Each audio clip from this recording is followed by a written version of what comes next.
Okay, si Sir kanina Sa A to Z muna. Good morning, ma'am, sir.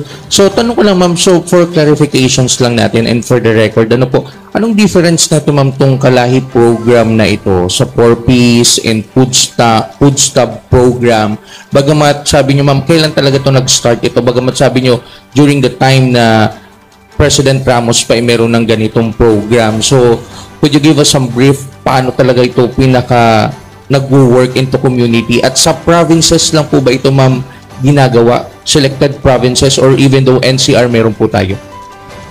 Doon sa scope ng implementation, sa ngayon po, nationwide tayo except NCR at BARM. NCR kasi po, sabi ko kanina sa selection, yung poverty incidence po kasi yung tinitignan po natin at 4 to 6 class municipalities, yun pong ating priority. Yung difference naman niya sa ibang poverty alleviation na program ng DSWD, alam naman natin ang poverty complex na issue yan. And to address the issue on poverty, we also have to address different aspect. Ang 4Ps, for example, ang tinatarget niya mga households. Meron po tayong identified beneficiaries, ganun din po sa food stamp, yung mga families na identified natin. Sa Kalahi, ang difference niya, community level po yung programa niya. Hindi lang mga selected households, kung hindi, buong communities ay nakikinabang. For example, ang na-identify nila na project ay Farm to Market Road. Siyempre, pag Farm to Market Road, alam naman natin lahat gagamit po iyan. Yun yung difference niya. In terms of scope ng implementation, scope ng target beneficiaries mo, not just the household, identified households, but the entire community. Doon sa proseso din po, isa pa yon, since the funds will be directly downloaded to the communities. Ibig sabihin, may authority sila, may autonomy sila on the control over the resources provided to them. Yun po yung mga difference on that. But at the end of the day, lahat ng proyekto na yan kailangan ng convergence dahil hindi kaya ng isang programa lamang ng DSWD para ma-address ang issue ng poverty. Okay po.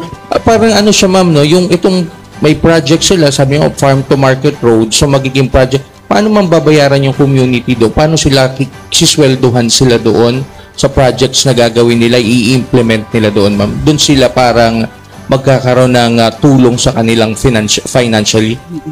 So for example, ang na-identify na project ay Farm to Market Road. The funds will be directly downloaded dun sa community. Then community mismo, yung mag-implement ng project, may part dyan allotted nila sa procurement ng materials. May parte dyan allotted nila for labor. And for Kalahi, we just want to note, nasa 2.1 million ang involved po natin sa paid labor. Ibig sabihin, talagang meron din pong natulungan na magkaroon ng economic opportunity doon sa mga barangay. Kasama po yan doon sa proposal nila, procurement ng materials, pagbayad po doon sa labor na gagawa, etc. Lahat po yan accounted ng ating mga community volunteers at merong regular reporting po na ginagawa tayo. May accountability, monitoring po tayo, may sustainability, evaluation, assessment po tayo ng mga ginagawa to ensure that the allotted funds will be used for the purpose it is intended. Ma'am, last questions, pero dalawa tong tanong ko. Sige ano, lang po. Ma'am, meron ba tayong anti-corruption mechanism dito? At hindi ba pwedeng makipasok dito yung local government? Baka mamaya siyempre gamitin sa elections para makontrol. Ito lang dapat kasi nasa community ko. And second questions ko, ma'am, total usapan naman po natin, kapit bisig laban sa kahirapan. So, sabi ni Poverty SAR, anti-poverty SAR, totoo bang may kahirapan sa bansa? Kasi sabi niya, guni-guni lang ang naghihirap ngayon. Kayo rin po makakasagot kung guni-guni nga lang ba ang naghihirap ngayon. Kasi makikita naman po natin, pag pupunta ka sa mga pinakamahihirap na communities, wala silang access sa mga basic services. At ito po yung tinatarget natin. So kung tatanungin mo ang Kalahi Seeds, marami mga communities ang nangangailangan ng mga services. Tapos yung nabanggit yung tanong kanina, yung sa corruption, sa Kalahi Seeds po, we ensure that we will practice the principles of transparency, participation, and accountability. Meron po yan, yung sinample na video kanina, meron po yung signage, nandoon yung percent completion, kung kailan ang target completion at ano yung status niya. transparency po, and even doon sa on how they use the funds, ina-accounting po yan. And may we note that the funds is downloaded directly sa communities. Hindi po yan dadaan ng ating mga mayors, hindi po yan dadaan ng mga LGUs. Ang tangi lang pong participation ng mga mayors dito, una, pag-provide ng local counterpart at syempre po, pag-suporta sa mga proyekto. But yung control doon sa kung anong proyekto, hindi po yan ng ating mga mayors, kung hindi po through our communities, through our empowered community members. Mary? Hi ma'am, good morning. Mary from Radyo Pilipinas. Ma'am, yung programa napakatagal na 20 years and ang laki ng impact niya pala lalo sa mga community, pero hindi siya gaya ng 4Ps, ng yung food stamp gaya ni sinabi ni Sas na wala siyang parang batas, and even yung mga bill ma'am nasa committee level, may commitment ba sa inyo yung House and Senate na maipasa ito, ma-institutionalize itong kalahi by this year or even next year? Ano po yung ginagawa rin ng DSWD para mapabilis po yung process niya sa House and sa Senate? Doon po sa ginagawa ng DSWD, meron po kami mga knowledge exchange forum kung saan iniimbitahan po natin yung ating mga congresspersons o yung kanilang mga COS to join at pinapaliwanag namin ano yung kalahi seeds. Ganon din po yung ginagawa na measure sa tulong din po ng ating mga LGUs.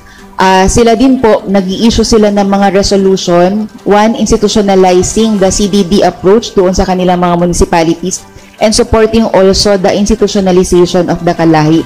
Yung commitment ng House, parang hindi ko po yan masasagot, but we are on the part of the DSWD, we are advocating the institutionalization through different measures na ginagawa po natin. So, yung mga knowledge exchange forum po natin last year at the level ng national, ganun din po sa mga regional offices natin, gumagawa rin sila ng mga konsultasyon at orientasyon doon sa mga ating members ng Kongreso. This year, tinatargetin po namin na sa ating Knowledge Exchange Forum, ang i-invite naman po natin ay ang ating mga members ng Senado. At syempre, ang mga miyembro ng media ay kasama rin po, invited dun sa darating na Knowledge Exchange Forum nito pong July. So, nag-plug na po ako. So, please join us in that Knowledge Exchange Forum, kung saan meron po kami mga iimbitahin na mga beneficiaries ng programa, mga volunteers, mga IPs, mga women po, on how they participated dito sa ating programa. So please do join us in that event. Sorry, Sas, nag-plug na ako. Okay lang. Yung tanong ni Mary kanina, kasi naniniwala kami sa power ng media. So sa pamamagitan ninyo, maipahatid natin sa mga kaibigan nating congressman at senador na kung pwedeng mapabilis yung proseso ng pagsasabatas ng kalahi seeds. Gaya nga rin na nabanggit ko, yung power ng media. Naalala nyo nung nag-press con sa SecRex, kasama yung sa NACSI Executive Director, si Yusek Janela. Di ba yun yung babies for sale sa Facebook? Dahil naipahatid ng media yung tungkol sa Facebook, yung Facebook meron ng meeting with SecRex sa June. So dahil doon nagtagumpay nga, 'di ba? Sinabi ng SecRex noon, gusto niyang kalampagin sa media para yung Facebook magising naman at ipagbawal na yung mga websites na nagtitinda ng mga walang kamalay-malay na baby. So sa pamagitan nyo, sana makatulong din yung pagsasabatas ng kalahi seeds makarating sa mga congressmen at senador natin.